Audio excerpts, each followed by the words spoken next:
We'll begin with the adoption of the agenda. Motion to approve. I'll second. Chairman Hayman, Aye. Vice Chair Peters, Aye. Director St. Amand, Director Vallejo, Aye.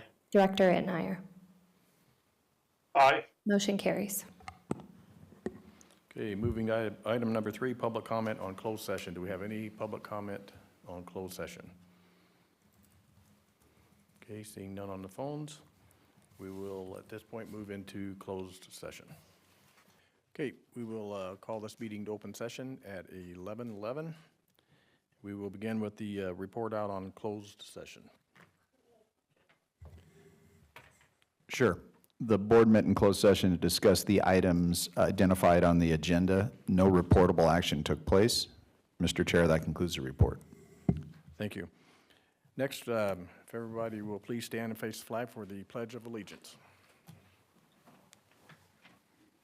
I pledge allegiance to the flag of the United States of America and to the republic for which it stands, one nation, under God, indivisible, with liberty and justice for all. Okay, next we'll have roll call.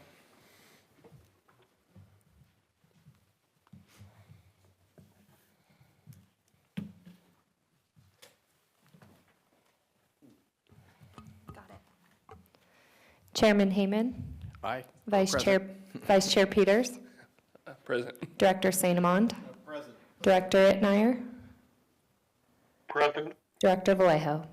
Present. Okay, next we'll have public comment. This time is reserved for the public to address the board about matters not on the agenda. No action will be taken on non-agenda items unless authorized by law. Comments are limited to 3 minutes per person. Do we have any public comment from the floor? Yes, you do. Me. Judy Decker. I would like to invite all of you and the public listening to attend our the Eastern Kern County Resource Conservation District's annual talk on drought-tolerant plants. It will be at the Matarango Museum on Saturday, September 20th at 2 p.m. We are having a new speaker this year, so I look forward to hearing from him. We will have our plant list up on our website shortly, certainly by the 1st of next week, so that people can look at the list and order plants. The talk will address some of those plants. Some of the plants on the list are quite a bit different than what we've had in the past. So I urge you to come and find out what's going on. Thank you. Thank you, Judy. Any other public comment from the floor? Okay, we'll move to the phones. Caller, go ahead. Quite a bit different than what we've had in the past. So I urge you to come and find out what's going on. Thank you. Thank you, Judy. Any other public comment from the floor? Then we'll move to the phone. Caller, go ahead.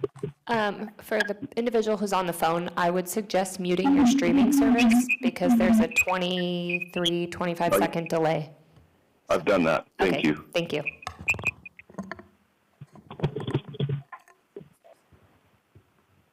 Okay, caller, go ahead. Hello, my name is Mike Senot. I'm calling initially to ask for an explanation of why Stantec was involved or subcontracted by Provost and Pritchard. It sounds to me like they really messed things up, and now they've been essentially set aside in favor of Blue Mountain Development to come in and clean up the mess. If I'm not correct, then I would like to know. And you've given us no information about Stantec and why they were involved and why Provost and Pritchard couldn't do the work under the contract for the environmental. It appears that they're 50% over budget already, and on that portion of the contract, and they're already over budget on the main contract for the design of the project itself.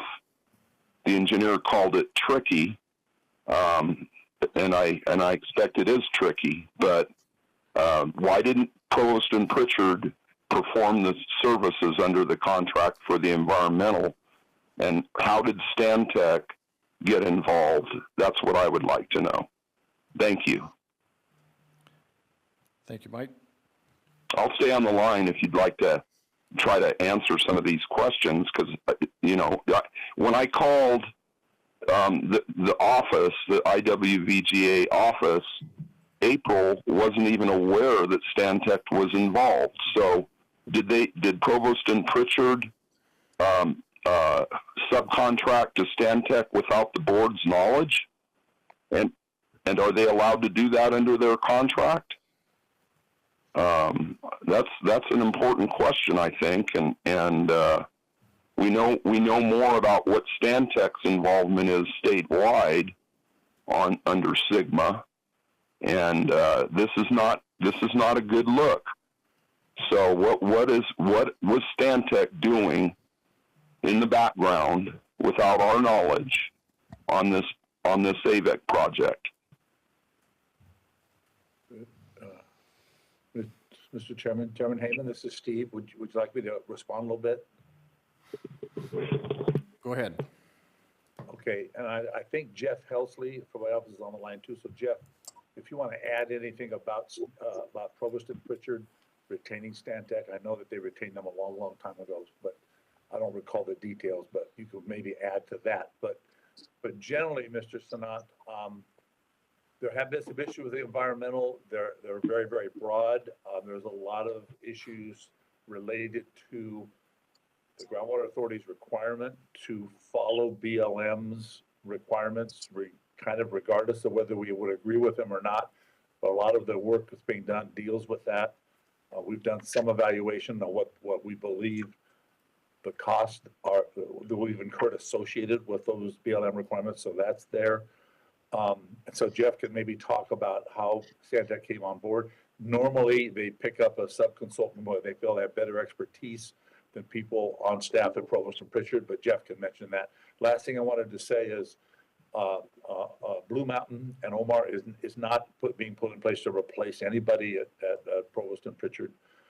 Blue Mountain is brought on board. There's a two-phased approach. One is, as you mentioned, we've had a lot of cost overruns, a lot of issues associated primarily with the environmental side of the work that Provost and Pritchard's doing. And there's been some level of frustration with how some of these environmental requirements are being dealt with, especially with some of the outside agencies, Edison, BLM, some of the others, AVEC even, and Omar and Blue Mountain bring some expertise in some of those areas that we want them to look at, and we want to get their outside opinion, so they are not replacing anybody at Provost and Pritchard's. They are giving us a broader base from the authority's perspective to review this information. So that's what they're on board for, is to help us, and we're not going to duplicate. Blue Mountain is going to independently look at where we've been and where we're going, what's on the table, to help advise on that. In addition, Blue Mountain is on board for the next phase, and this is not under their scope of work yet, for the next phase, which is to coordinate with the Corps of Engineers on the pipeline. So that's what Blue Mountain is there for. They're not intended to replace Stantec. Jeff, can you comment on Stantec being retained by Provost and Pritchard? Yeah, I sure can, Steve.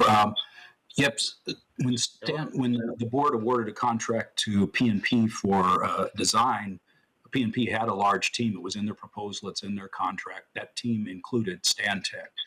Stantec is primarily on the design project, handling the pump stations, design of the pump stations, and they've interacted with AVEC on some of the modeling that AVEC has done of their system to provide the hydraulics that Stantec needs at the connection point with AVEC to know what their pressures are when they get to their pump stations. The environmental contract for P&P also had subcontractors, and Stantec was on that team also, a much smaller role there. I believe they handled the I don't know if I'd call it the public outreach, but some of the scoping meeting, they had a role in recording some of that.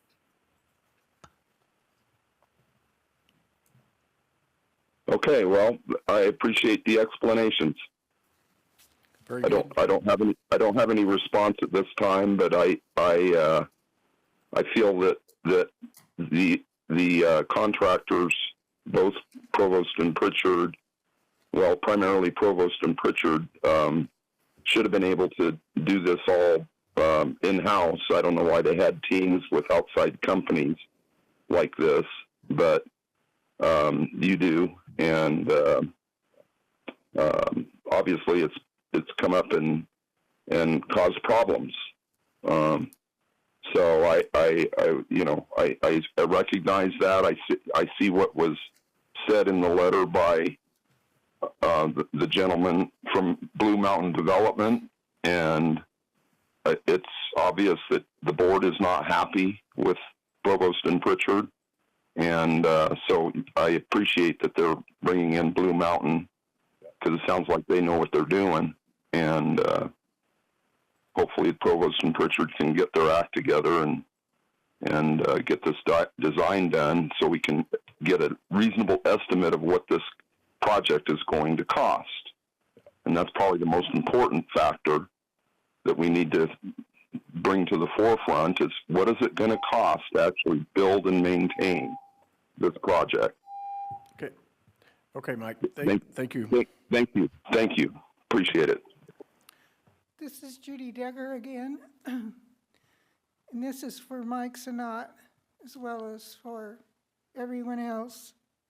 I have been concerned over the increase in the requirements that have continually come forth from the Bureau of Land Management.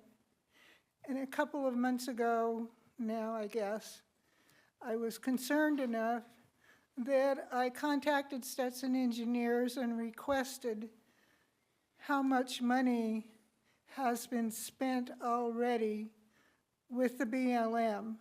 I got an answer from Bianca down to the last penny, and I do not remember all that, except to date, the Provost and Pritchard, through the BLM, through Stetson, have spent over $700,000 on the BLM's requirements, and I'm not convinced they are finished with having additional requirements. And people need to know that, because that's a huge chunk of change right there without a shovel of dirt being turned. Thank you. Thank you, Judy.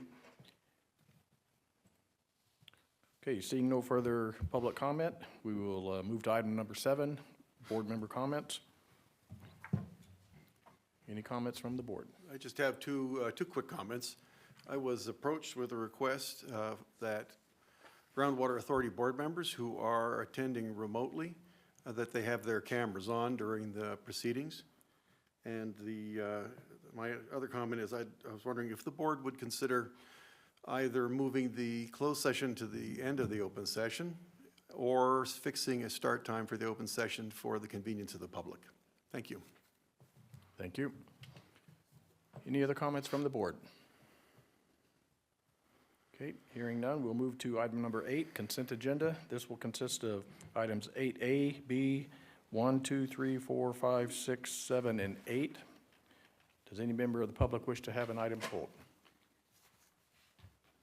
Any member of the board wish to have an item pulled? I'll make a motion on consent. I'll second. Chairman Hayman, Aye. Vice Chair Peters, Aye. Director St. Amand, Yes. Director Itnire, Aye. Director Vallejo.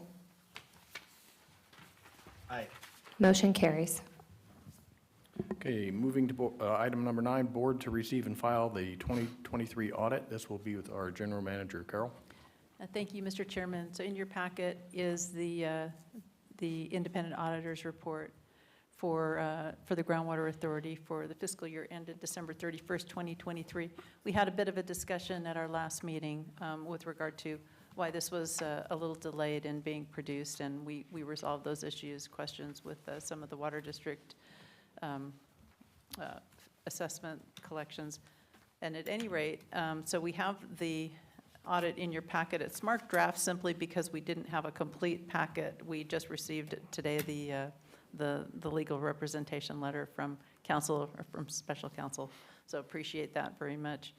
And we don't have the auditor here, but we do have on the phone, if you have questions, we have Roberto Moreno. He's part of our team at RGS, and he's worked closely with the auditors to put this together, and he's available to review the highlights and answer any questions. Roberto, are you there?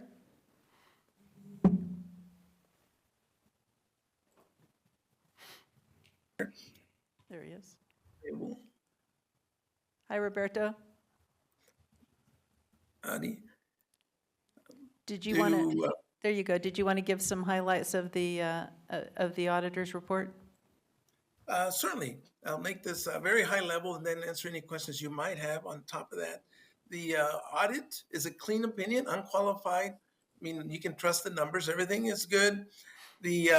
While there's numbers throughout, probably I would refer you to, say, page 71 of the PDF packet, which is actually in the audit report itself. It is page 20. It's more telling because this actually breaks out the numbers between extraction and basin replenishment. And you will note the highlight is at the end of the year, extraction ended up with a net position, a surplus of $194,091. After all bills are paid, that's what the agency would have in extraction, and replenishment has 8.1 million. The reason those numbers are positive both this year compared to the prior year is the fact that on the next page, it shows that for the year, the change in position, or the operating surplus, you might say, for extraction was 949,000. In basin replenishment was 2.1. Since there is a surplus in extraction, an operating surplus, that eliminated the deficit that existed at the end of the year in net position of 755,000. So all numbers are positive numbers. The only other number we'd like to highlight is the reason this has an operating surplus, a change in net position of 949,000, is because of this settlement with Mojave. That settlement was for 1.6, covering the years 2021 through 2024. As such, the auditors decided we're recognizing 3 years of that, 21, 22, and 23. Those are recognized in these numbers. So we recognize 1.2 million of that settlement, which is now it's a legal settlement. It's on the books as a receivable. The money hasn't been received, but it is now part of the receivables, the assets of the agency. And that's really, that 1.2 million is what allowed us to have a net increase of 949,000. I tried not to go through too many numbers. That's a few of them. If you have other questions, I'd be more than happy to answer them. Thank you, sir. We'll bring it back to the board for any questions or comments.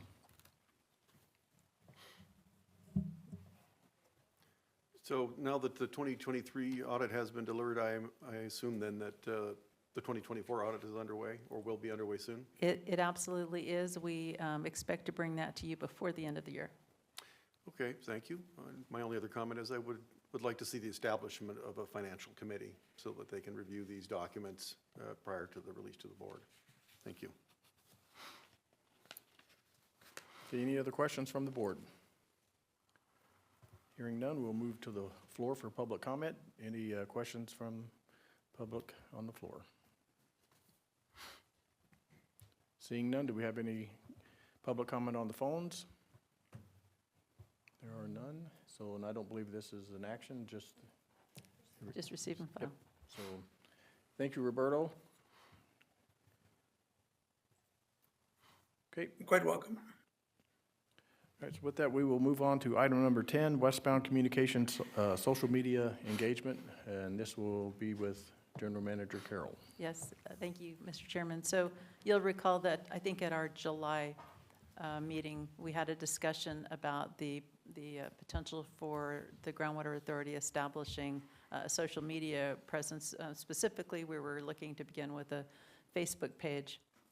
And there was some considerable discussion among the board and comments from the public. And there were several concerns and questions that you brought forward. One had to do with whether or not we should have a social media policy and what that should say, and were there any legal or constitutional issues that would be associated with that. You also had questions with regard to what other alternatives are there for outreach to the community in terms of getting our information out, educating the public if we use social media or if we don't use social media. And then you also asked about the cost. And so in the staff report in the packet, we've addressed that to some extent. And basically, we worked with our consultant, Westbound Communications, and Chris Perez from Westbound is here with us today, and he'll offer you the opportunity for questions and answers here in just a moment. But we had council review the proposed social media policy and ultimately decided that the best course for the Groundwater Authority might be not to have its own policy, but rather just rely on the policy, the terms of use that are in effect for the platforms that we use. With regard to alternatives, you'll see in your packet there were a number of alternatives that we've listed as we relied on what's in the communication engagement plan, but also other opportunities at our website, obviously the primary source of information. We had the opportunity for newspaper ads, newsletters. There's a variety of tools in the report, and they're all forms of communication that we use or have used from time to time, and each have I think each have their best purposes and different costs associated with them. And social media is just another arrow in the quiver. It's another tool that we have available to us, and it enables us to reach the community that relies heavily on the internet, that likes to be connected. And so then the cost was the third item, and the determination there was that this would be part of the scope, that we would incorporate that into the scope of work that Westbound Communications already has. It would not increase our costs. We would just manage it so that it's part of what they do without any increase in the monthly budget or what we normally pay. And I'm going to say that our recommendation would be for you to consider letting us go ahead with that social media presence, specifically the Facebook page.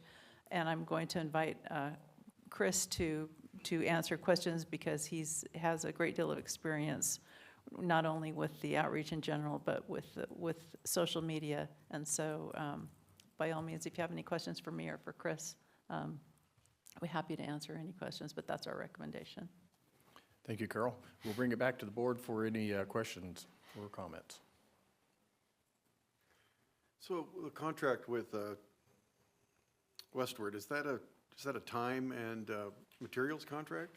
You were saying that adding a Facebook page would not cost increase to the GA. Right. We have a scope of work, and we have a not to exceed amount. I believe, Chris, our contract is about to be renewed. Can you talk about that a little bit?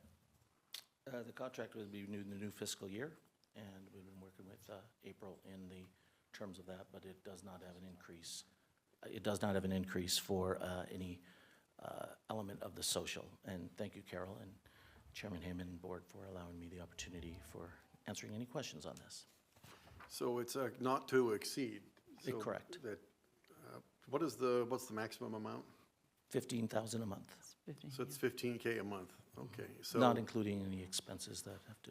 Not including expenses. Correct. There are no expenses associated with the social media account for the most Okay. part. So you can bill up to $15,000 a month. Correct. All right. Are we paying 15 grand a month, or is it just the amount that It's only the amount it is, and it's been ranging between. So it's time and materials up to 15,000 a month. Correct, sir. All right, thank you.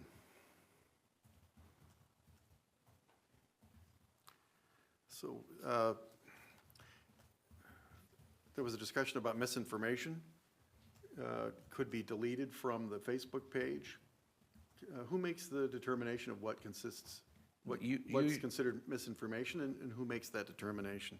It's a very good question, sir. Thank you.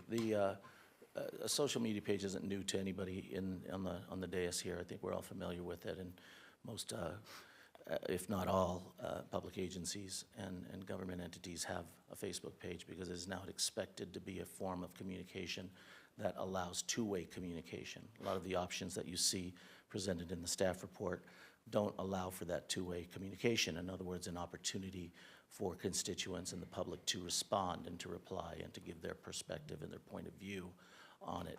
And without the tool of social media, we've been unable to receive that information from the public.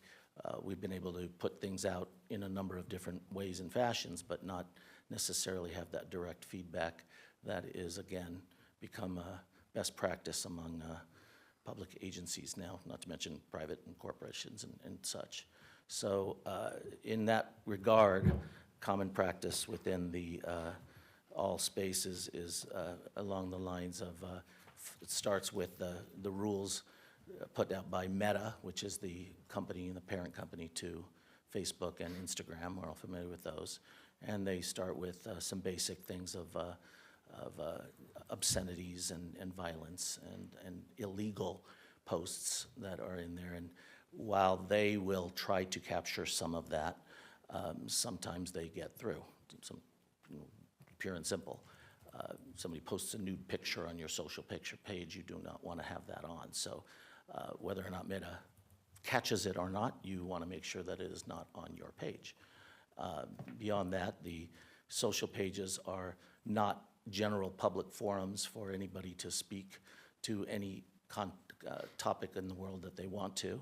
So it's not the place because it is an extension of the agency, the same way a website would be, that non-related content, all of a sudden talking about the Taylor Swift concert in a post does not really belong in our social page. And so that'd be another area that is usually removed or said, this is not appropriate.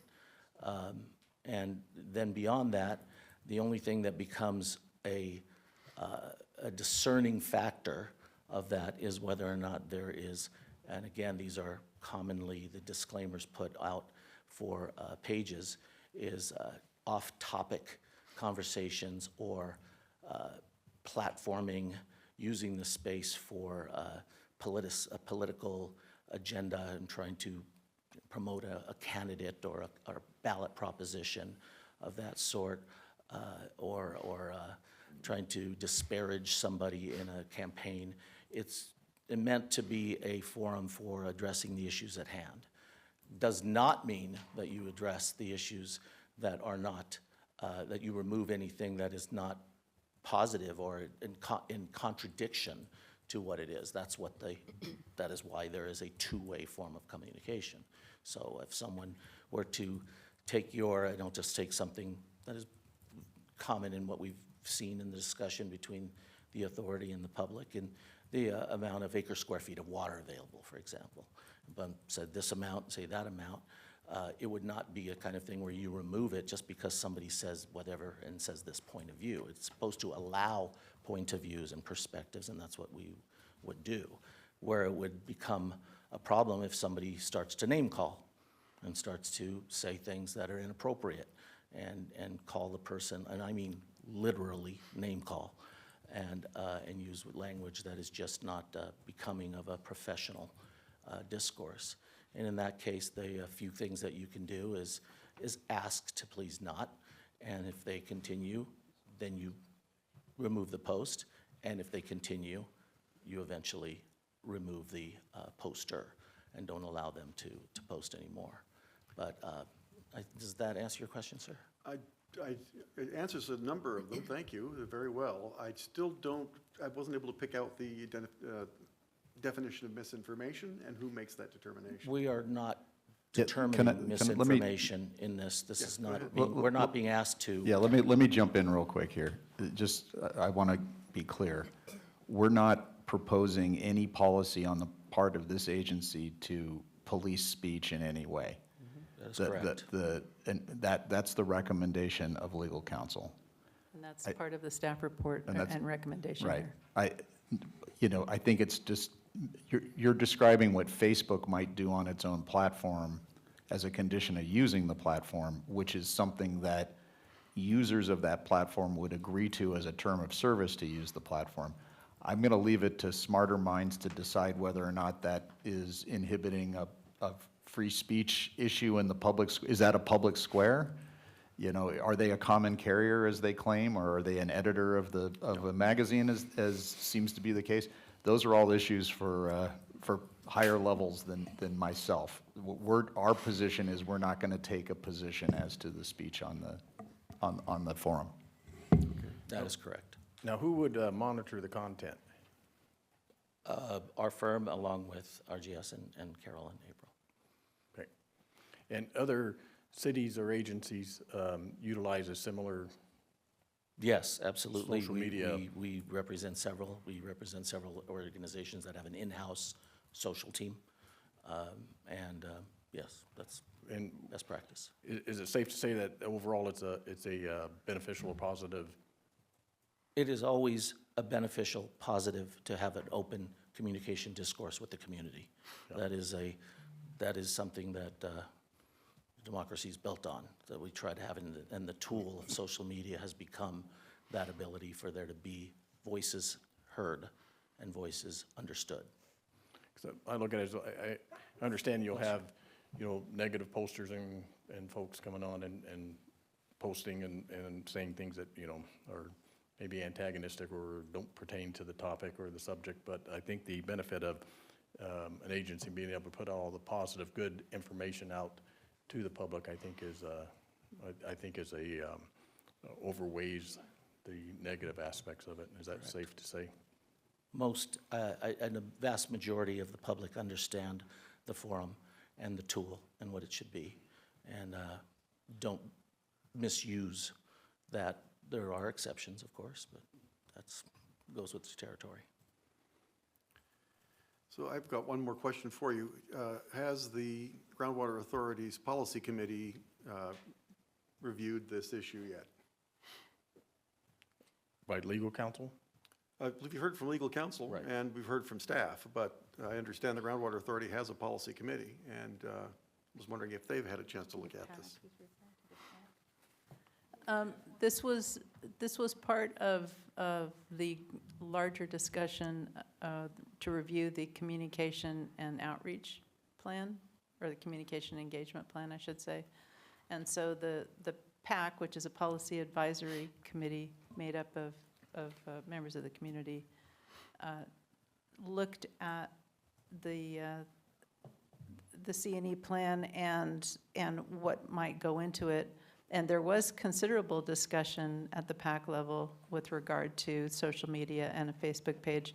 And I think there were mixed opinions. And I know Judy Decker is here, and she was certainly part of that discussion. There was ultimately a pretty detailed recommendation from the PAC with regard to communication and engagement. And I don't know, I can't tell you right offhand if there was a specific recommendation about social media. I do remember that there were some differing opinions as to its use. So just to make sure I understand, the overall communications plan was reviewed by the PAC, but Yes. we don't have a remembrance right now, recollection of whether there was a specific recommendation regarding social media. We'll come to public comment in just a little bit, Judy. To further this comment about PAC, Go ahead. I think it is directly associated, so. yes, excuse me. If you recall, I am vice chairman of the group, and our chairman is no longer with us. We did have a rather heated discussion about it, and we did put it down, we're talking about now, what, 4 years ago? There was a lot of reservation on the subject of Facebook expressed by people. And personally, I am not for it. I believe it is something that should not be done. I think first you should use your web page. You had on there comments, a comment section to put in. I think you should do that and try that first. I have for you, and I only have one copy, but here is an article about Mr. Zuckerberg.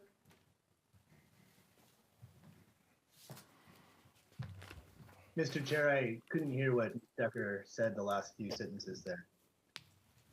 Excuse me, John, I went up to Mr. Heyman's desk. I brought a copy of an article about Mr. Zuckerberg and he's been accused of using Facebook to collect personal information from the users. I find this disturbing from the point of view of the Groundwater Authority and where their liability would be if something like that happened with you having a Facebook page. I also am concerned, as David is, because you haven't answered his question. And the question is, who is going to answer the questions or comments that are raised by the person who uses their Facebook page to communicate with you, especially in the area of the technical issues that you have with the water? Certainly, I do not think someone from this organization, while I'm sure they're great communicators, that's their specialty, they are not technical. They will not be able to answer a technical question. So who then would answer that? I think you need to try, communicating with your web page first. Okay. And I would point out that the Water District, because I have asked, does not have Facebook. They use their web page. Thank you. Thank you, Judy. Just to So let's clarify, go ahead. Water District does have a Facebook, and they do use it pretty frequently. We do post on Facebook, yes. So let's bring it back to the board for any questions or comments. One thing I do want to make clear, that westbound, when the director was discussing the amounts being spent, westbound does a lot of other really outstanding communications work for the Groundwater Authority. That's all included, within that budget, and that's not, I don't want anybody to interpret that amount is for this topic at hand. So it's not. It's just some more other work that Westbound is doing, and they have done an outstanding job to date. Do we have any other questions from the board? Mr. Chair, I have some thoughts. Go ahead. This is John Vallejo. There was a couple issues that I had with regard to the response that we got to some of the initial questions posed by the board members.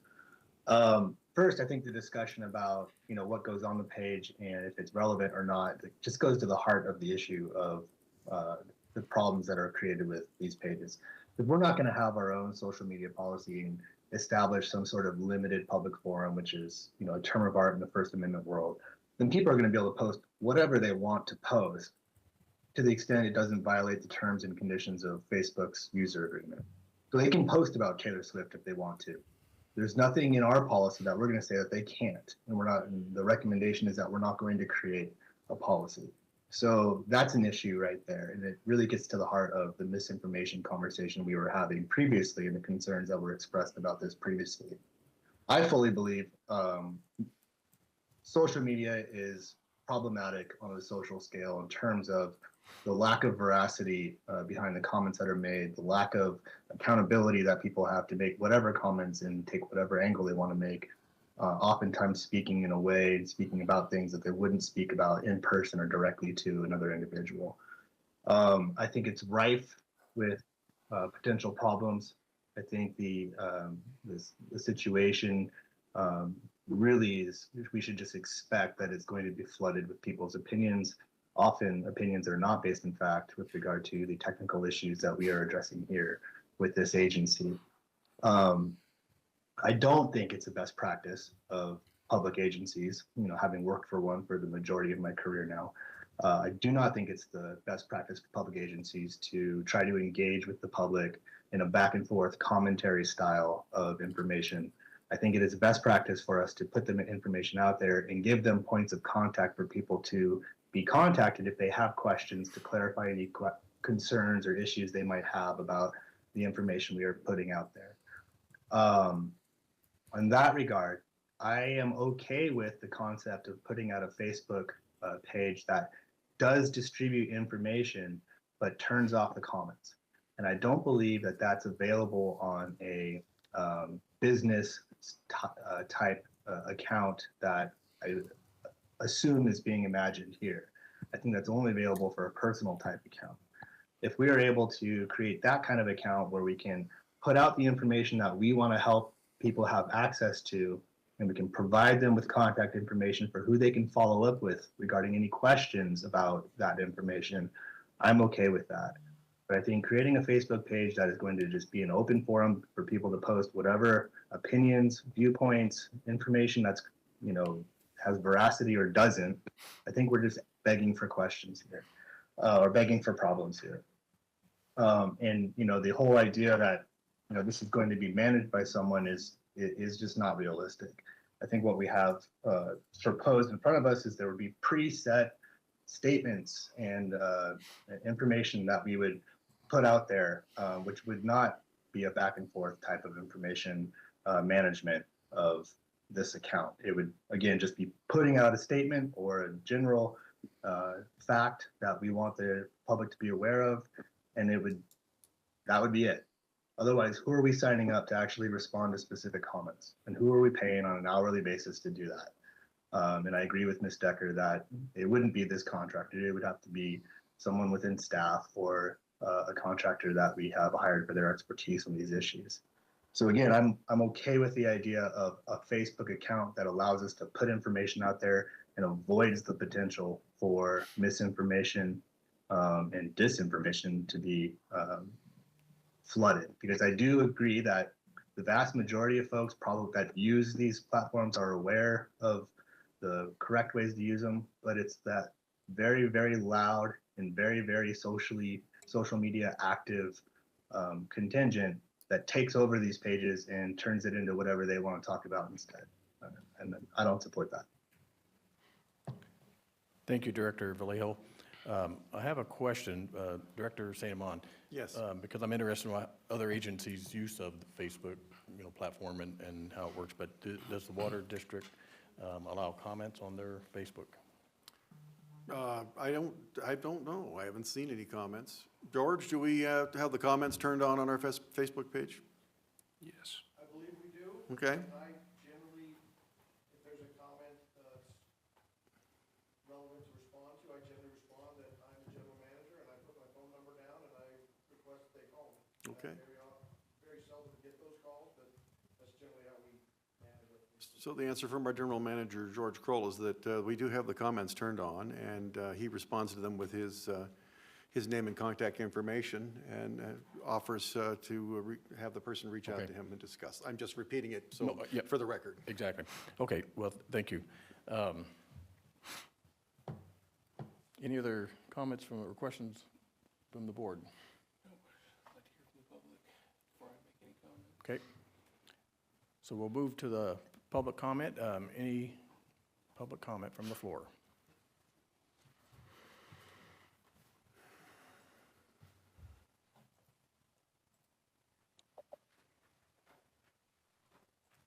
Lyle Fisher, member of the PAC and representing domestic well owners. Am I a proponent of Facebook? No, I'm not. Do I have a Facebook page? Yes, I do. Do I post anything on it? No. Is there a lot of garbage on Facebook? Oh man, you don't even want to go there.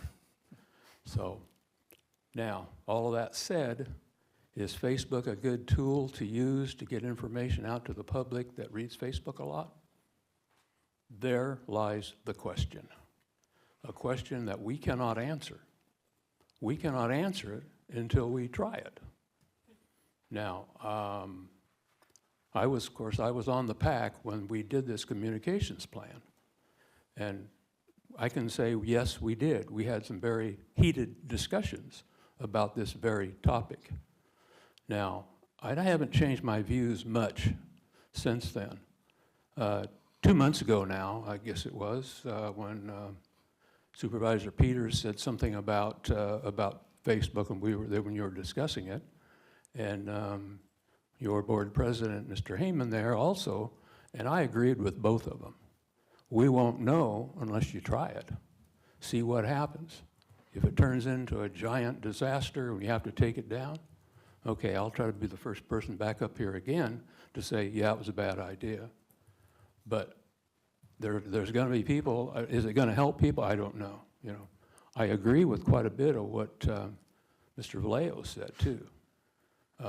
If you can turn comments off, that would be good. If you can get information out there to the people that read only Facebook and nothing else, and there are those, our lack of venue here in the valley to get information out to the public is even more limited now than what it was, since we have one weekly newspaper now. And besides that, who reads the newspaper these days? You know, so that's another problem. So I'm glad to see, if you guys agree with this, I'm glad to see Westbound Communications take over the monitoring of it and taking down what shouldn't be there, that sort of thing. Is it all doom and gloom? Well, I think the Water District just shined a light on the good subject. Maybe not. We may be able to get information out. I think it's so. I would still support it to the level that Mr. Vallejo did and what we talked about, what you guys had talked about earlier. You know, let's give it a shot and see what happens. Now, so that's it. Thank you. Thank you, Wes. Or Lyle, I'm sorry. Thank you. Renee Westelusk, and I'm also a member of the PAC, but my questions aren't just having to do with being a member of the PAC. But I just want to reiterate, when we had that discussion on the communications engagement plan, updating it, the reason why we had the IWVGA post things on the city's Facebook that is why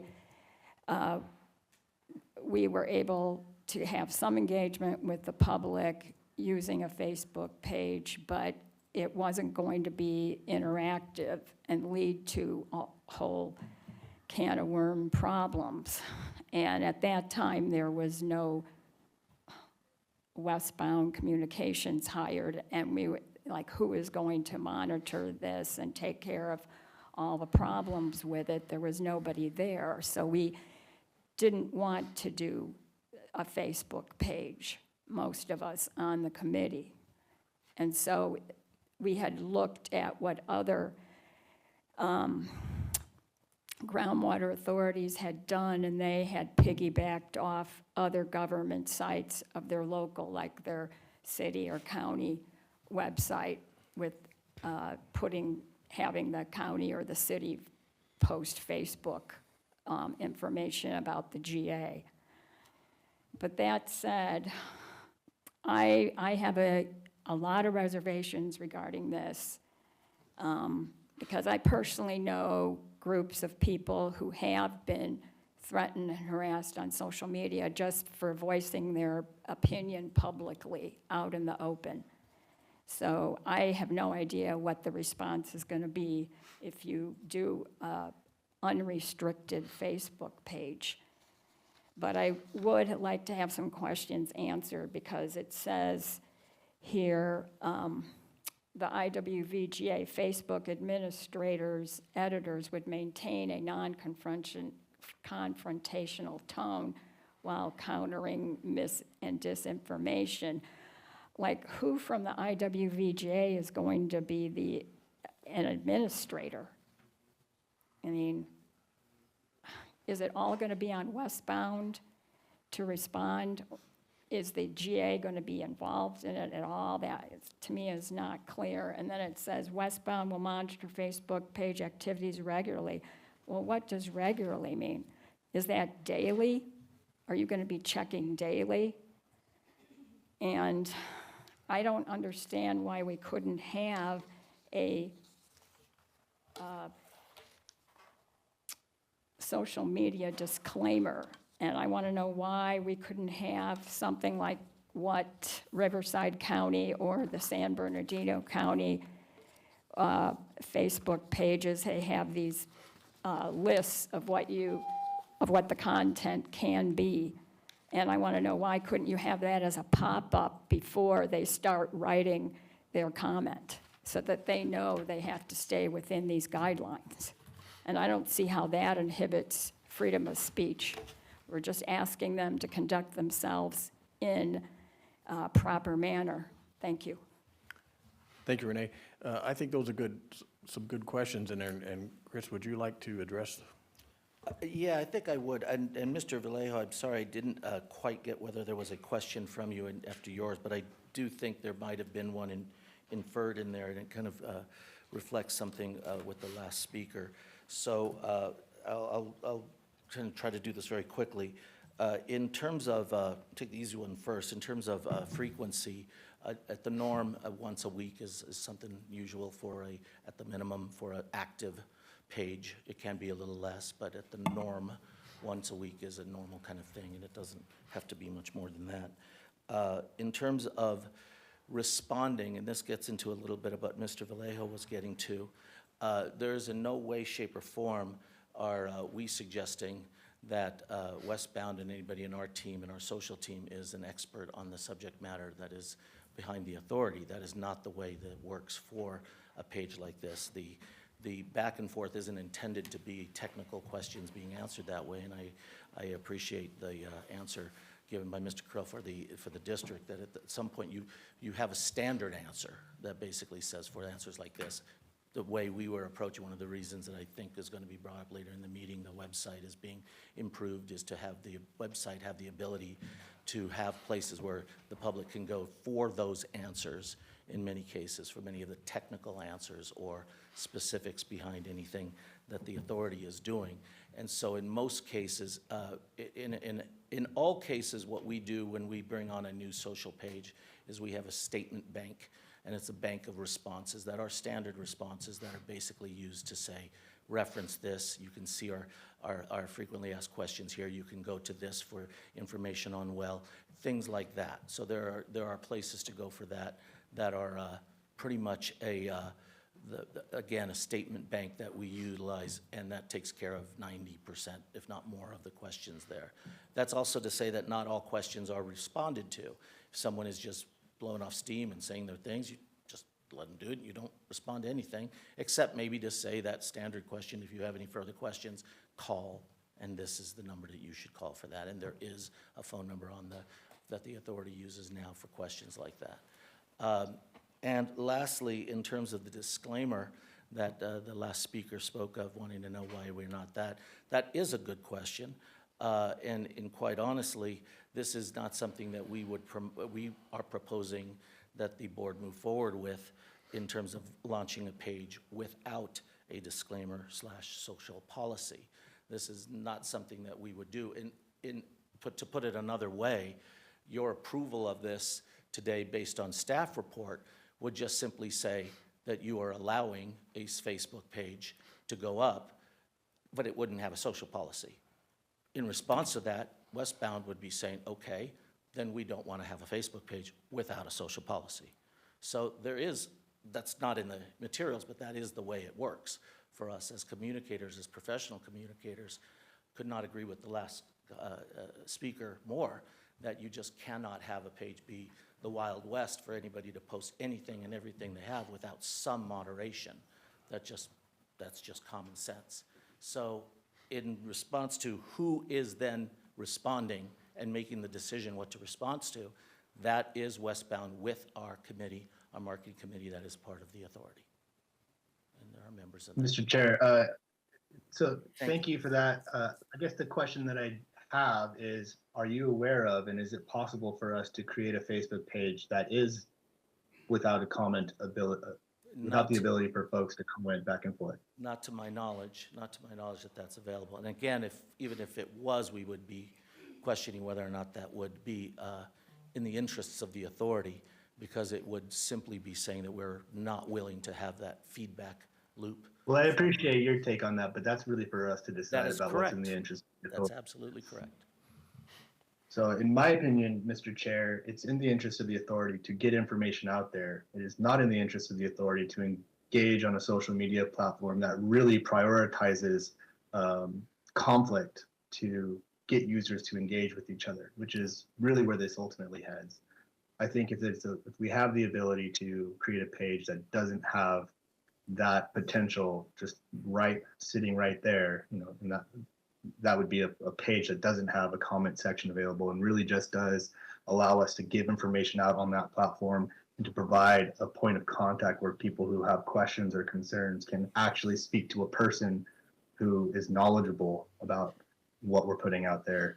I would support that. But if we don't have that option available, I don't support this. Thank you, Director Vallejo. Any other public comment from the floor? No. We've already, Judy, I'm going to wait and hear from, because we have to go to the phones too, and people that have not spoke, so. Okay.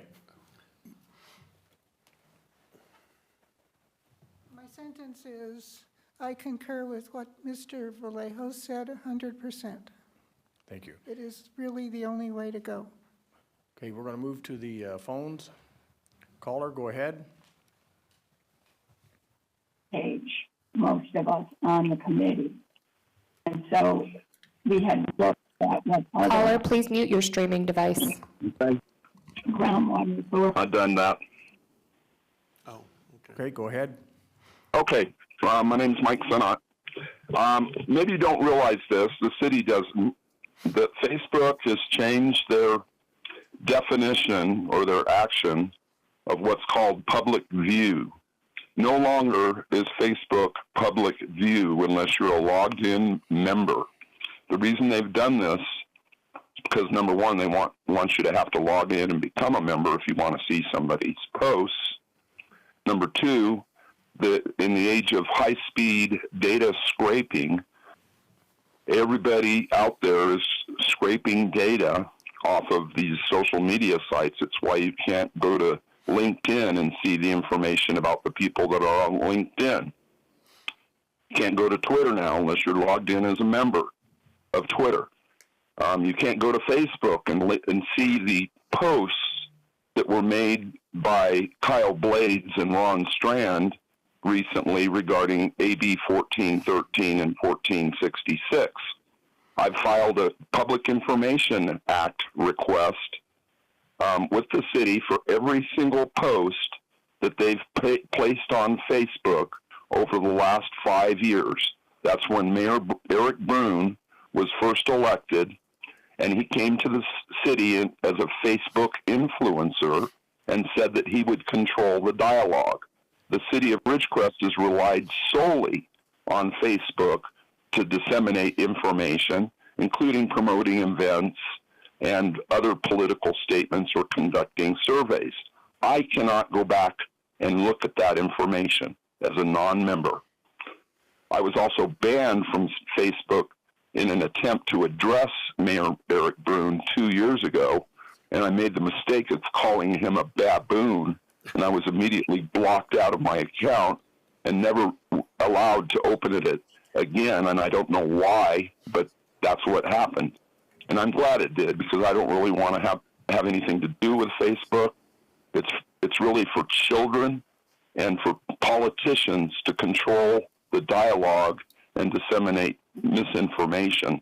and I'm sure that Supervisor Philip Peters knows all about it, and so does Eric Brune. So I have strong objections to Facebook. You don't need to be paying a communications company a dime to implement the other 4 ideas on the list, a newsletter. And one thing you can do that I've been saying for years, open up your own YouTube page so we don't have to go to the city's YouTube page and weed through all of the city's stuff to find the meeting for the GA. That's a real simple thing to do. And you could also start sending out emails. You could start also putting a newsletter up on your website. You don't need a communications company, and you certainly don't need to be paying them $15,000 a month, for crying out loud. Okay, thank you, Mike. We appreciate your comments. So, all right, next caller, go ahead. Okay, seeing no further public comment from the phones, I'm going to bring it back to the board for any comments or questions. Thank you, Chairman. So this was a lot of conversation about this, and that's a great thing. I'll say I completely understand, Judy, where you're coming from. I think social media is we would be better off without it, but it's an unfortunate reality of where we are right now. My dad, for example, he's never been on social media. The guy's never sent a text or an email. He's still got a flip phone, and that's my life goals. I think that would be great, but according to Pew Research, over 54% of people get at least some of their information on social media. So it's a fact of the world that we live in now. That's how a lot of people engage. I think that, I understand what you're saying about a website, but I think that realistically, if we have a social media page like on Facebook that's just putting out information, it's giving people an opportunity to get their comments to us, there's through Messenger or whatever it is. I mean, it's just essentially another website just hosted on a different platform that's accessible to some more people that might be a little bit more visible. There's not a whole lot of difference. Personally, I think Westbound has done a great job for us. I appreciate you being here today, Mr. Perez. I think you guys have the expertise to handle this. I have confidence in your ability to handle this. It sounds like it might be the desire of some board members to not have comments turned on. It is my understanding that at least on business pages and on personal pages, you are able to turn off comments. I could be wrong on that. I think it's just on a post-by-post basis. I think it's so you can't set it as a policy necessarily, but on each post you can turn off the comments just as you go along. And maybe if that is what the board's preference is, that's something that I would be okay with. I think at least initially I'm okay with moving forward even if we can't turn off the comments. I think that it's important that we get as much information out to the public as possible, and this is just another avenue to do that. I agree completely with what Lyle said. And nobody thinks social media, by and large, is the greatest thing we've got going nowadays, but it's the unfortunate reality and another tool we can use to engage the public. That's where people are. We got to meet them where they are, and so I'm in favor of staff's recommendation, but I'll turn it back over to you, Chairman. Thank you, Director Peters. So my thoughts on this subject mirror our public comment that Lyle spoke of earlier. There are concerns with it. I think that there are benefits, and as Mr. Perez stated, other agencies use it. The Water District currently is using it. I believe, I'm not 100% sure, but I believe San Bernardino County has a Facebook page. In your county, Kern County. So I don't see it as a scary boogeyman.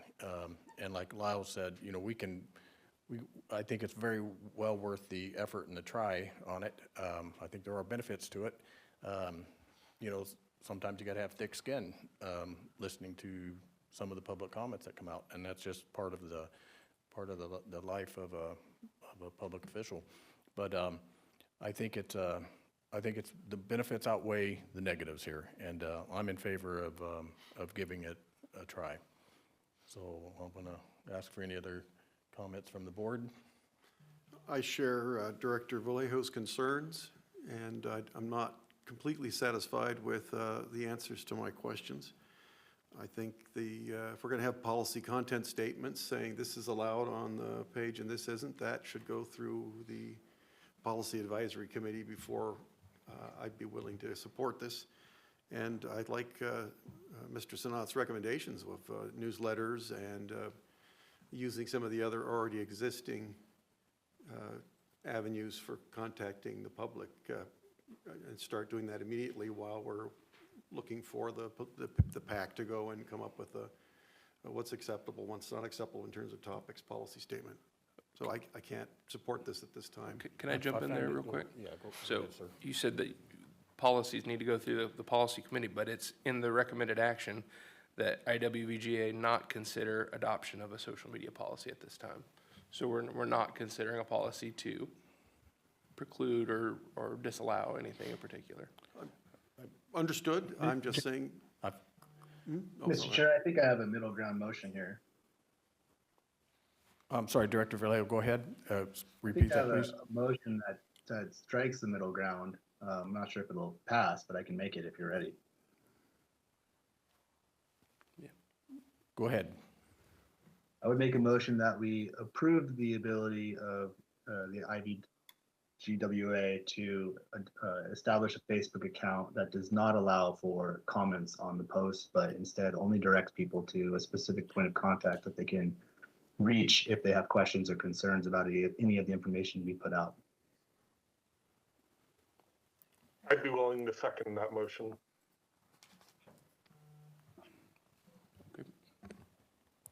Chairman Hayman?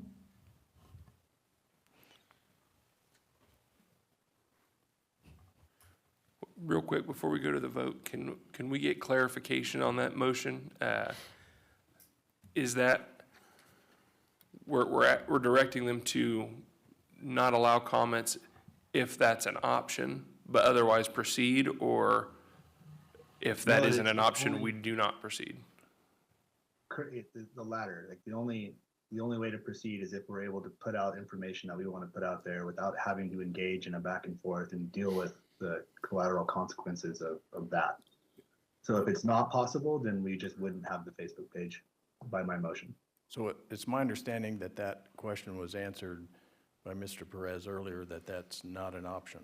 Yeah, the question though that Mr. Peters brought up is whether or not you can do that on a post-by-post basis, and I don't know that answer right off the top of my head right now.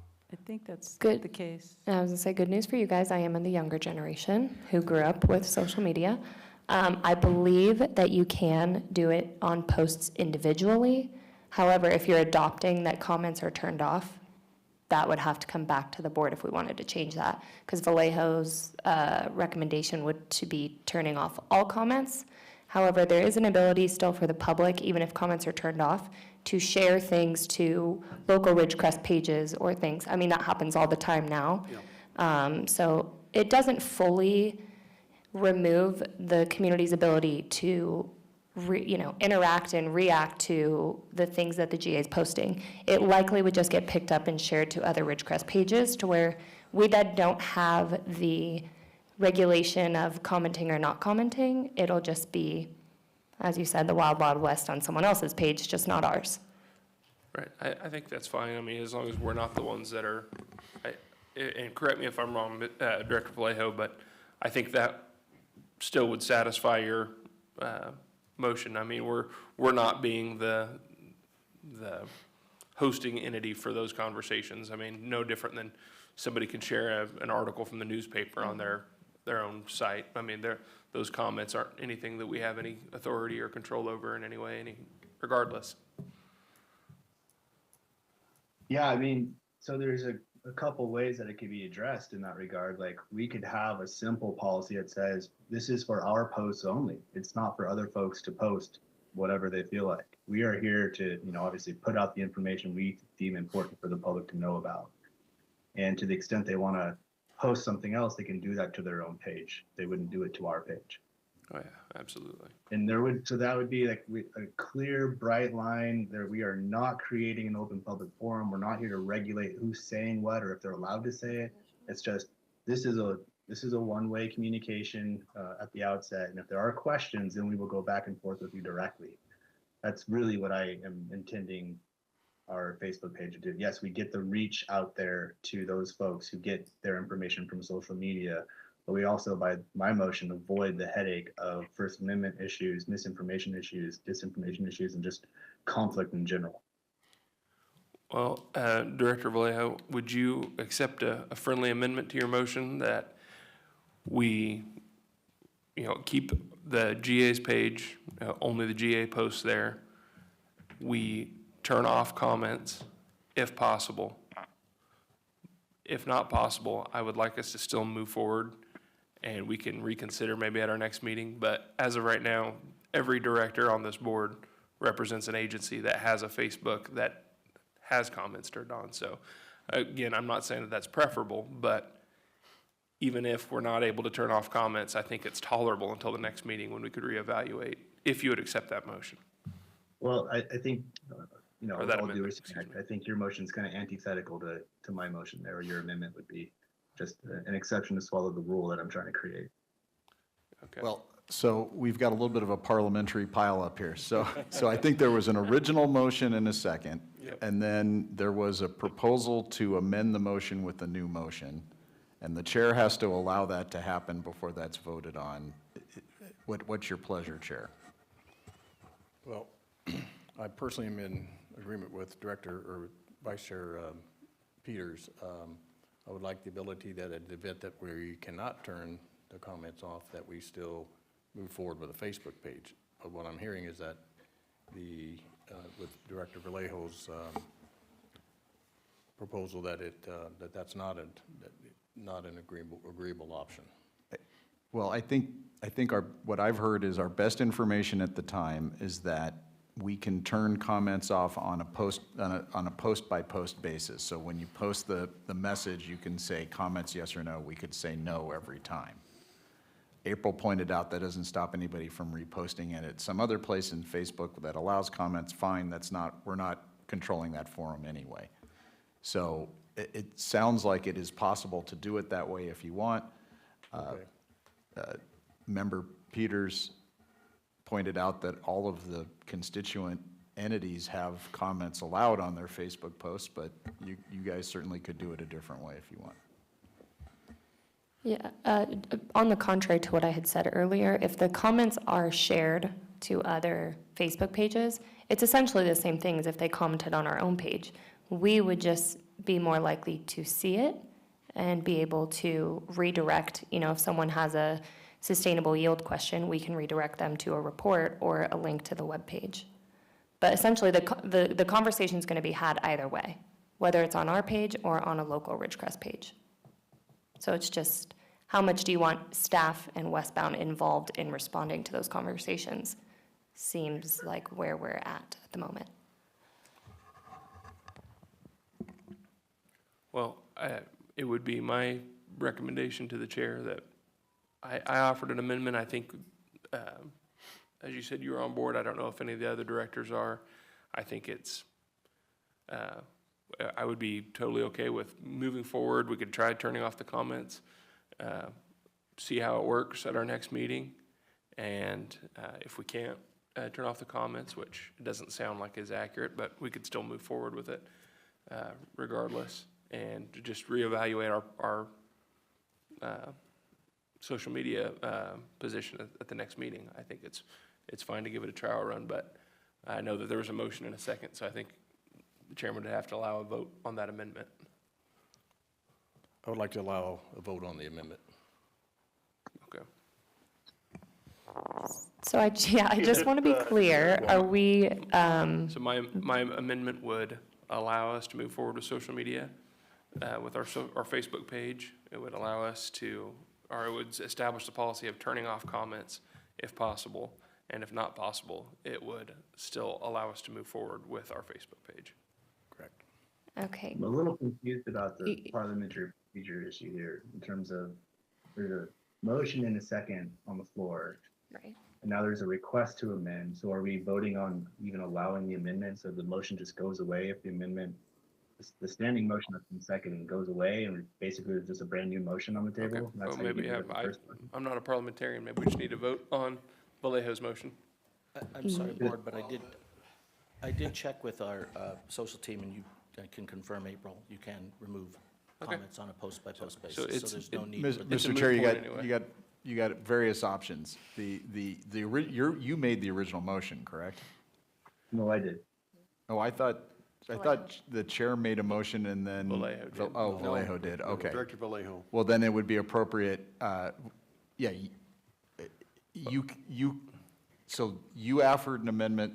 Well, The person who made the motion said, I'm not accepting the amendment. I suppose it would be appropriate to vote on the motion as originally presented. I was going to say, I think we're unnecessarily complicating it. April said it, Chris Perez confirmed it. We're able to turn off comments. So I don't think we need any addendum to that. Move forward with our Facebook page with comments turned off on posts. Vallejo, does that sound correct to you as well? So we're back to the. Again, like my motion at its heart is a one-way information source with directing folks to the point of contact that they can reach within our agency if they have questions about the information we put out there. So it's no comments on the post, and it's only the Indian Wells Valley Groundwater Authority making posts on our page. Informational. Okay. Okay, got it. Chairman Hayman, Aye. Vice Chair Peters, Aye. Director Saint Amand, Just to be certain, we're voting on the motion made by Director Vallejo as originally stated without Correct. amendments. correct. Yes. Director Itmeyer, Aye. Director Vallejo. Aye. Motion carries. Okay. Thank Now you for that your we time, are through gentlemen. that, we will move to item number 11, the Water Resources Manager Report. This will be with Steve Johnson and Stetson. That's correct. Thank you, Mr. Chairman, Chairman Hayman, and the board. Good afternoon, everyone. Good afternoon, Steve. I'm having a hard time hearing you. Okay, I'll try to speak, I'll be turning my volume up a little bit, but I'll try to speak right in. Can you hear me now? Yes. Okay, I'll get a little closer. Okay, good afternoon, and the audience too, and the stakeholders. The Water Resources Manager Report is included in the packet. It's the normal format of the report. I'm just gonna hit a few highlights. It shouldn't take very long, but I'll hit a few of the highlights. Starting out with our grant funding update with the Sigma Implementation Round 1 grant, the big grant we got to get all this work done that we've been working on. We have submitted invoice number 11 and 12 to DWR. Invoice number 11 covers a period of work from January 25 to March 25. Total requested is almost $600,000, $593, a lot of money. It's been submitted to DWR. We don't anticipate any problems. We're just awaiting payment. Invoice 13 covers the period April through June, so it's getting us pretty much up to date. Total requested was almost 420,000, actually 416 and change. Again, it's been submitted to DWR, and we're just awaiting payment. So we've got about $1 million under this grant that we are currently waiting for from DWR, which is obviously good news because a lot of this, as you know, is reimbursement money.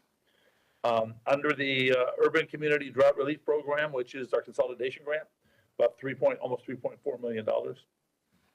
Work's been going on as we've been reporting. Thank you to George Water District Board on the coordination for the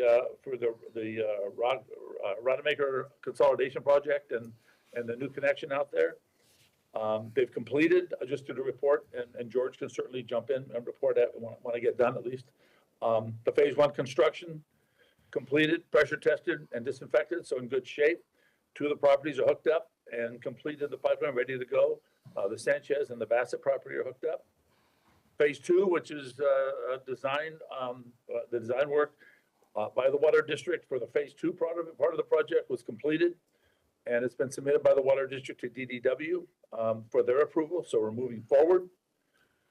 As part of that same grant, we have been authorized to look at a Stark Street consolidation feasibility study, which was in effect to use more of that grant money to look at a more regional, broad look at consolidation in that area. We're working on that. I'll just let you know that we're also looking at the grant information. It indicates that all the funds under the current grant authorization need to be expended by, excuse me, end of next year, 2026. So we will be bringing back through the staff first, obviously, but we'll be bringing back to the board a schedule for the work to be done under that grant, hopefully showing that we're able to fully expend those funds. We'll certainly have some money spent with the water district and this feasibility study. But as we see right now, there may be some funds left. So we want to make sure that we have projects, beneficial projects in our plan to complete before the end of next year. So we'll be bringing that back. Under that grant, we have invoices 5 and 6. Invoice 5 covers that same period, January to March 25, for a little over $61,000. Invoice number 6 is April to June, same as above. And its total requested payment is about $174,000.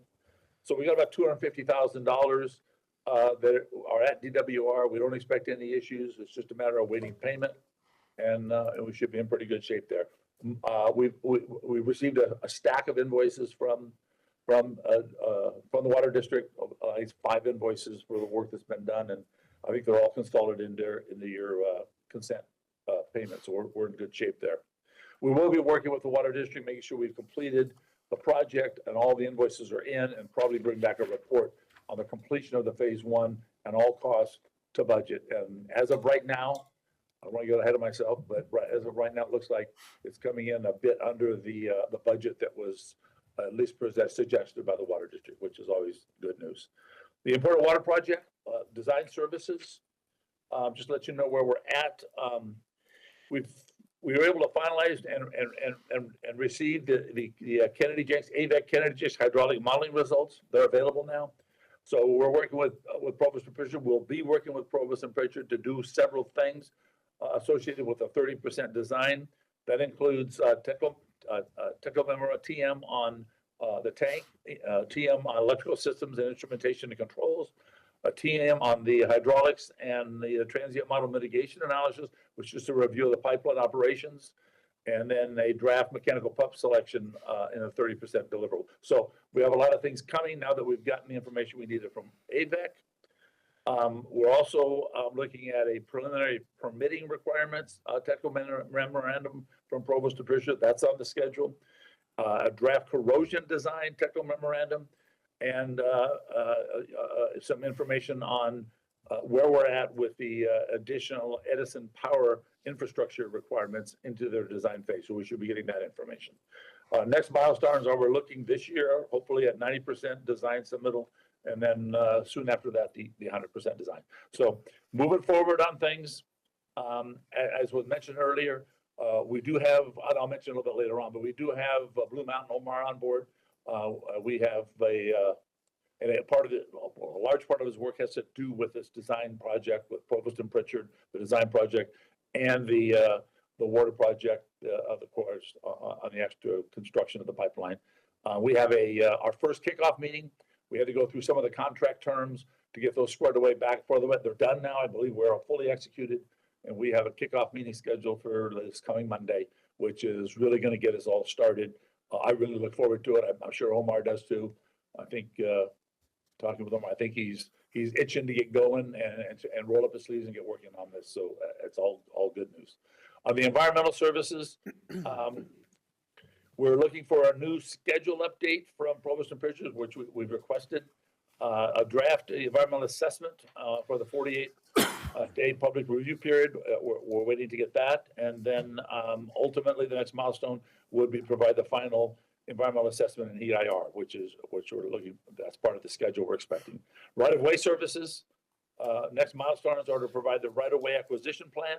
That should be provided by late this year, and then complete all the plats and legal descriptions for any properties that need to be acquired for the pipeline alignment. So that'll wrap up. The next item I had was Blue Mountain. I think I just talked about that. We're in good shape. Meeting on Monday, kickoff. We will prepare notes on that, minutes of the meeting, and distribute those to the staff, and ultimately part of the package to the board. DWR submittals. We've got some submittals coming up. I'll just highlight quickly. By the end of this year, December to 31st, 2025, we are on track to deliver a draft grant completion report. That's Prop 1. That's a Prop 1 grant. The design and specifications, CEQA and NEPA documents, and copies of our right-of-way documents. That's scheduled. We're trying to get that in to DWR by the end of this year. And then by end of March of next year, the final grant completion report needs to be done. We should be in pretty good shape with that because we have progress reports all along. It's really an assembly of the progress reports and then submittal to DWR. We've done it before. We know the process. And our last completion report for a grant, there were no issues. So it was accepted by DWR, no problem. We also have the Resilient Sustainability Program grant funding, about $2.8 million. Most of this is planned to complete the design work. We got a little shortage. We knew it from the beginning. The IP grant was never going to be enough to complete all the design. We knew that. We've been trying, and we've had extra cost, which we discussed earlier. We've had extra cost. So this grant is going to certainly help us complete the design work. We are working with the grant representative at the federal level. This is EPA. I've mentioned before that EPA, under our new administration, has taken a different, we'll call it a different and fresh look at language in all documents at the federal level, including agreements. So we've had to rework some of the language in our application. We just, on the 29th, which was just last week, I believe, end of the week, just last week, we were, through coordination with the grant manager, we were able to submit some new language in the application that was requested. We're waiting for their review right now, and hopefully we'll get this thing reapproved, I guess, and get an agreement executed. Pipeline construction under WARDA, we have had some meetings, discussions with the Corps on coordination. Capital Corps, Michael McKinney and Todd Tate, very, very, very helpful here. Omar was in the last one at Michael's request. Omar participated. He's going to be very active in this. So our next steps are to discuss project phasing and coordinate a draft agreement with the Corps. Omar will be, Blue Mountain and Omar will be very active in this program. Shallow well mitigation. We don't have any applications right now. Things are kind of quiet, so we're good there. Data collection and monitoring ongoing, nothing new there. And I think that actually completes my report. And I would be happy to answer any question. I think Jeff's online. If I can't answer a question, Jeff's here also. Thank you, Steve. We'll bring it back to the board for any questions or comments. Okay, hearing none, we'll bring it to the floor for public comment.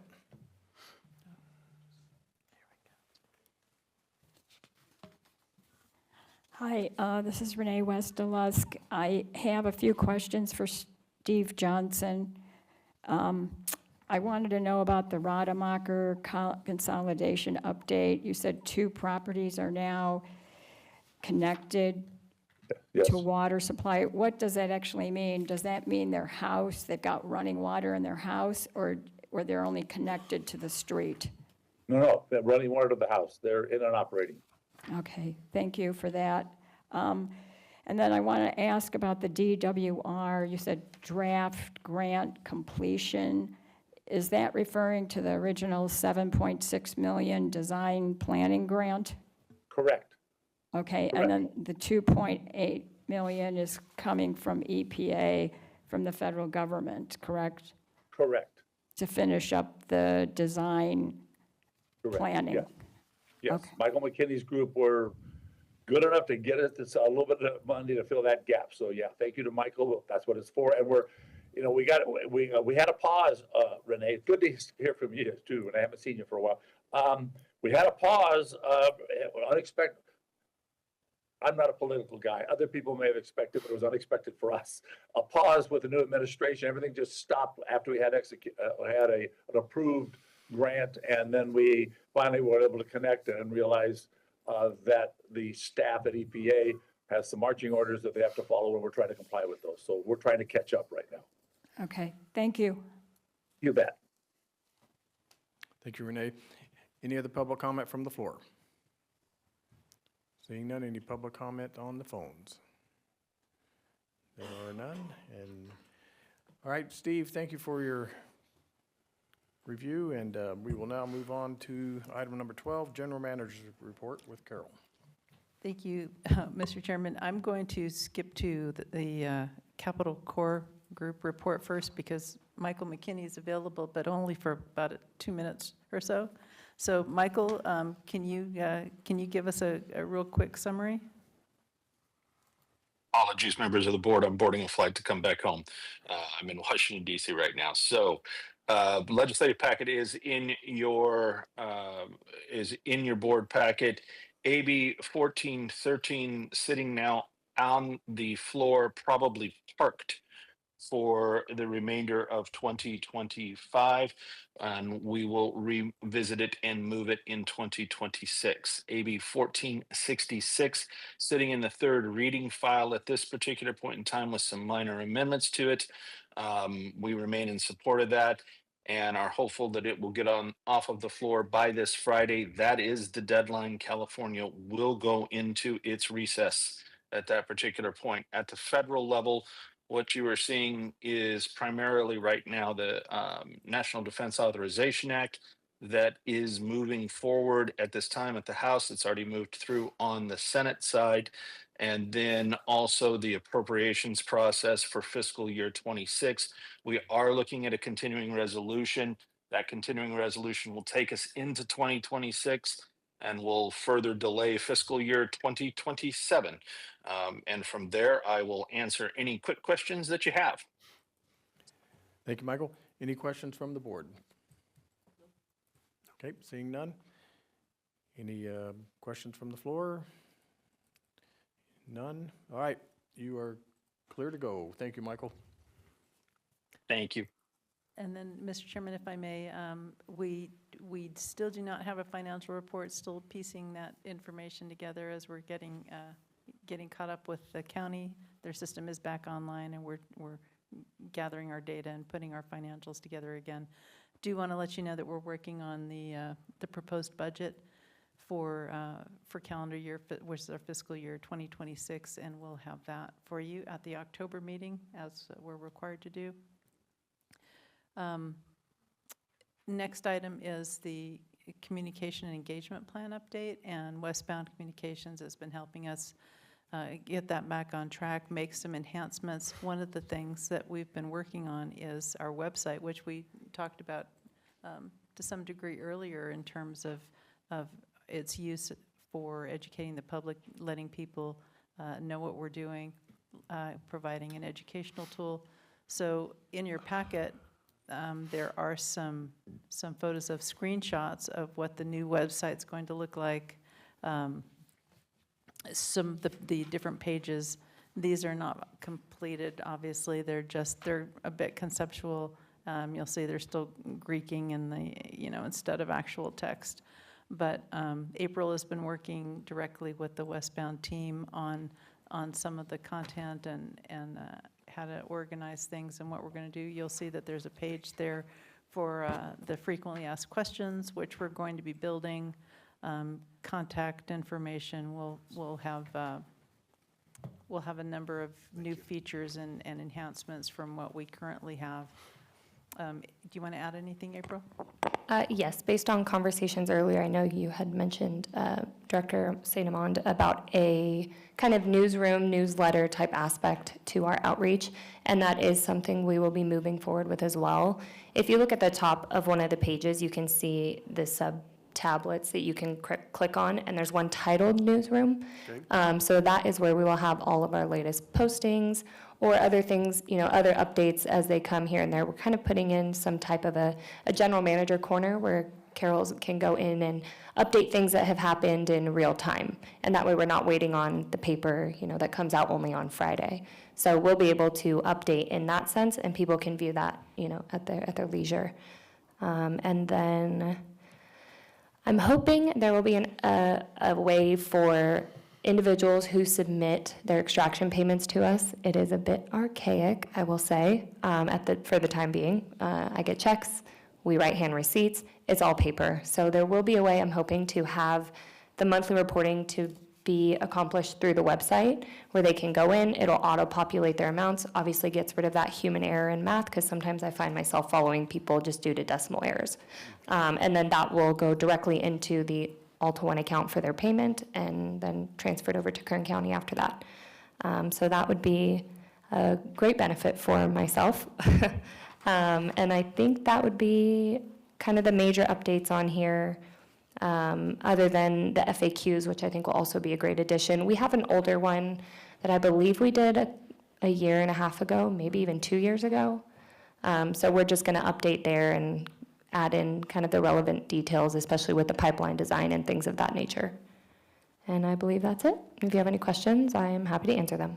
And we're also going back and reviewing our PAC's recommendations on communication and engagement plan enhancements. So we're looking at some of the fact sheets that they've recommended, and we'll be putting those into the website as well. Thank you. I just have a quick question. So in regards to the website, is that something that will just be posted and up? A person doesn't have to subscribe or be part of? I'm just kind of tying it possibly to that, one of the other options in our communications list of, besides Facebook, the other 4 or 5 options, but this is separate from that.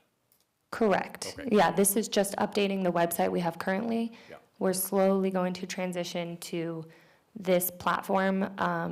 We currently use Squarespace, and due to our file sizes, we are having a lot of issues uploading those to the website. You can only upload a certain gigabyte size, I don't know. And so we have a lot of limitations there, which is why we will be transitioning platforms, but it'll still just act as a normal website, www.idavga.org. And you don't have to subscribe, but there will be a way for people to add in their information if they want to join an interested parties list or be on a distribution list of some sort. Very good. I just want to commend both yourself and Carol for your hard work on this. And when tied to these other aspects of community engagement that we're working on, I think we're coming along quite well from where we were on working with the public and our engagement. So very good. Thank you. That concludes my report. Okay, thank you, Carol. Okay, so with that, date of our next meeting will be October, I need to bring back to public comment from the floor. Do we have any public comment from the floor?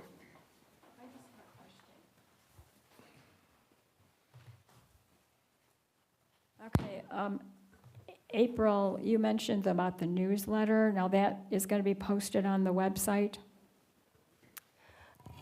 Yes, we will do it'll have different drop downs, so it'll have local publishings, it'll have news articles that were picked up from outside sources, and then we can also, and I may be putting the cart before the horse a little bit here, but some type of a monthly newsletter that will go out on behalf of the GA as well, and that would be in that area too.